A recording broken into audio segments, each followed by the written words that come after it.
The new RTX 5080 is launching tomorrow, so let's take a look at how fast this thing really is. We've already taken a look at the 5090, and that definitely set the tone for what to expect. I mean, this generation is not looking like a massive jump at all, especially in terms of the performance versus power curve. It's maybe the smallest jump we've seen in the last decade. As for the 5080, it's a $1,000 GPU, $200 less than the 4080, but the same price as the 4080 Super, which launched a little bit later on.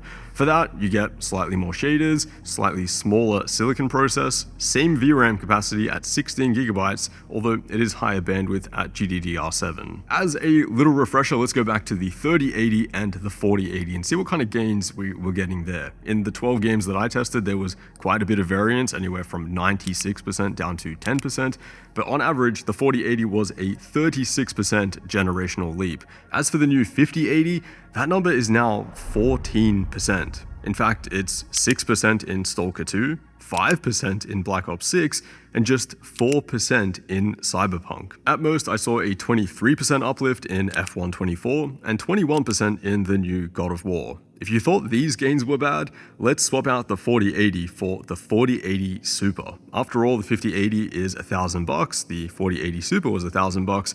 The average improvement now drops to just 9%. In some games, the performance is literally identical, which just blows my mind. I have no idea how NVIDIA thought this was okay. One good thing, I guess, is that the new 5080 is actually pretty low power in comparison to these other cards. The listed TDP has gone up to 360 watts, but it actually pulls way lower than that. On average, I was seeing 273 watts. In most cases, this would be a good thing, but here, it actually just makes the 5080 look weak. I would much rather this be a full 320 watt card like the 4080 Super and at least see a bit more performance. The benefit of it being a lower power GPU though does mean some pretty good temperatures. This Founders Edition uses the exact same cooler from the 5090 as far as I can see. After 30 minutes at full load, it was topping out at just 65 degrees on an open bench, and that was with higher than average power draw and a pretty warm room temperature of 25 degrees C. So some of the aftermarket Mammoth triple slot cards I'd imagine will easily sit in the low 60s with this thing, even being in a closed case. It's funny actually, my VR racing sim behind me has a 4080 in it, and I was genuinely planning to upgrade that to the new 5080, but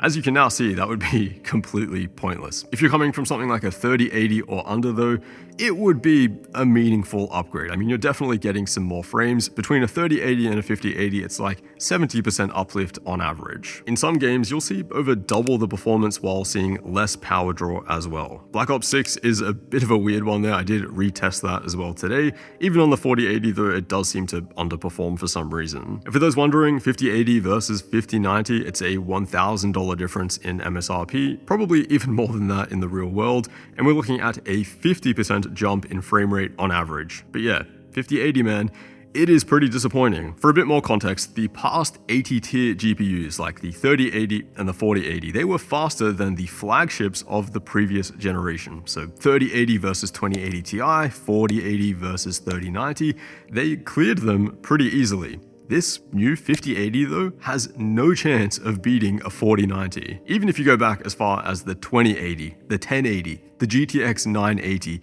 they were all faster than the previous flagships. Here though, I mean, this thing is looking more like a 5070. Quick mention on DLSS 4 multi-frame gen, it's the new exclusive feature on these GPUs, and it is very polarizing to say the least. I've seen some completely, varied opinions on this, from, it's the future of gaming to never mention it ever again in a review.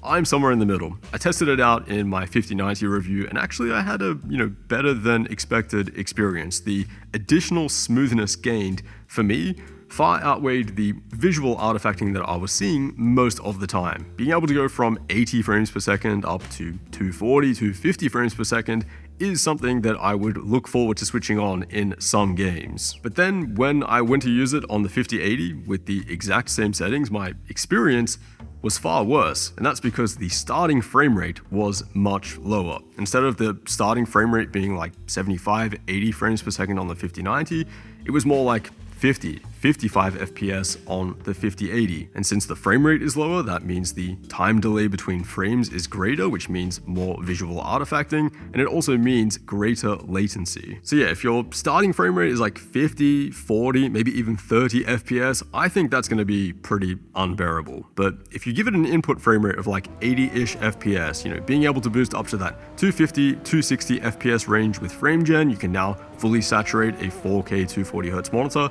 Yeah, that is a nice little bonus feature. It is never something that I would recommend for competitive games though, let's be totally clear about that. I feel like that just goes without saying. I know the frame rates look super enticing, but the frames are delayed most importantly, and introducing any chance of like artifacting or ghosting is just plainly a bad idea in that style of game.